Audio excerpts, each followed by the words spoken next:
హల్లెలూయా అంటారు. కానీ పంజాబ్ వాళ్ళు మాత్రం హల్లెలూయా చెప్తే ఎలా ఉంటుందో గతంలో మీకు కాస్త రుచి చూపించాను. పంజాబ్ వాళ్ళు హల్లెలూయా చెప్తే పక్కన ఉన్నటువంటి పాకిస్తాన్ అదిరిపోతుంది. పంజాబ్ వాళ్ళు హల్లెలూయా చెప్తే పాకిస్తాన్ లో ఆధ్యాత్మిక ప్రకంపనలు కలుగుతున్నాయి. పంజాబ్ వాళ్ళు హల్లెలూయా ఎలా చెప్తారో తెలుసా?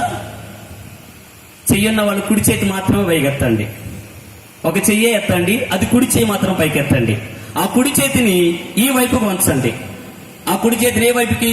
నేను మీకు ఆపోజిట్ లో ఉన్నాను కాబట్టి నా చెయ్యి ఇలా ఉంటుంది. మరి మీరు ఎలా ఉంచాలో మీకు అర్థమవుతుంది అనుకుంటున్నాను. కుడి చేయి పైకెత్తండి, కుడి చేయి పైకెత్తండి. మీ కుడి చేయిని ఎలా ఈ వైపుకి డౌన్ చేయండి, వంచండి. రండి అందరం చెప్తాం, పంజాబ్ హల్లెలూయా చెప్తాం.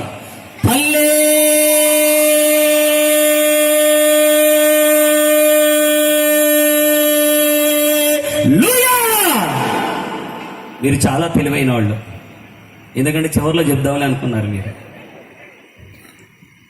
మరొకసారి చెప్దామా? ఏ హల్లెలూయా చెప్దాం? పంజాబ్ హల్లెలూయా చెప్దాం. పంజాబ్లో హల్లెలూయా చెప్తే పాకిస్తాన్ కదిలిపోతుంది, పాకిస్తాన్ అదిరిపోతుంది. పాకిస్తాన్ లో ఆధ్యాత్మిక ప్రకంపనలు కలుగుతున్నాయి. పాకిస్తాన్ లో ప్రభు కార్యాలు జరిగిస్తున్నారు. ప్రభుని విశ్వసించిన ప్రజలు అనేకులు ఉన్నారండి.